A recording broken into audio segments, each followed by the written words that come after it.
మంచి అలవాట్లు మనల్ని సమాజంలో గౌరవనీయులుగా నిలబెడతాయి. కానీ చెడు అలవాట్లు మన పరువు, గౌరవం మాత్రమే కాకుండా జీవితాన్నే దెబ్బతీస్తాయి. ముఖ్యంగా పురుషులలో కొన్ని అలవాట్లు ఉంటే అవి వారి భవిష్యత్తుపై తీవ్ర ప్రభావం చూపుతాయి. ఈ విషయాన్ని ఆచార్య చాణక్యుడు తన నీతిశాస్త్రంలో స్పష్టంగా చెప్పారు. ఆచార్య చాణక్యుడు విజయం, సంపద గురించి మాత్రమే కాకుండా ఒక వ్యక్తి ఎలా జీవించాలి, సమాజంలో గౌరవంగా ఎలా ఉండాలి అనే విషయాల గురించి కూడా వివరించారు.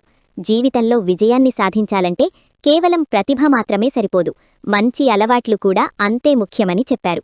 అయితే చాలాసార్లు మనకు తెలియకుండానే కొన్ని చెడు అలవాట్లు మన పురోగతిని అడ్డుకుంటాయి. ఇప్పుడు పురుషుల జీవితాలను దెబ్బతీసే ఆ అలవాట్లేమిటో తెలుసుకుందాం. బద్ధకం అనే గుణం విజయానికి అతిపెద్ద అడ్డంకి. ఈరోజు చెయ్యాల్సిన పనిని రేపటికి వాయిదా వేయడం వల్ల అవకాశాలు కోల్పోతారు. అలాంటి వ్యక్తులు జీవితంలో ముందుకు సాగలేరు. అహంకారం, తన స్థాయి, సంపద, అధికారంపై గర్వపడే వ్యక్తి ఇతరులను చిన్నచూపు చూస్తాడు. అహంకారం పెరిగే కొద్దీ నేర్చుకోవాలనే తపన తగ్గిపోతుంది. అదే అతని పతనానికి కారణమవుతుంది. బాధపెట్టే మాటలు, కఠినమైన మాటలు సంబంధాలను దెబ్బతీస్తాయి. అలాంటి వ్యక్తులు కార్యాలయంలో గౌరవం కోల్పోతారు, ఇంట్లో మనశ్శాంతి ఉండదు. కాబట్టి మాట్లాడే మాటలపై నియంత్రణ అవసరం. చెడు స్నేహాలు, మన స్నేహితులు మన వ్యక్తిత్వాన్ని ప్రభావితం చేస్తారు. చెడు అలవాట్లు ఉన్నవారితో స్నేహం చేస్తే అది మన భవిష్యత్తును కూడా దెబ్బతీస్తుంది.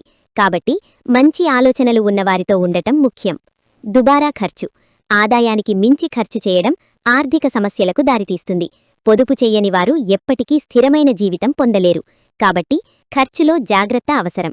చెడు వ్యసనాలు, మద్యం, ధూమపానం వంటి అలవాట్లు ఆరోగ్యాన్ని మాత్రమే కాదు, జీవితాన్నే నాశనం చేస్తాయి. ఇవి బాధ్యతలను మరచిపోయేలా చేసి కుటుంబంపై కూడా ప్రభావం చూపుతాయి.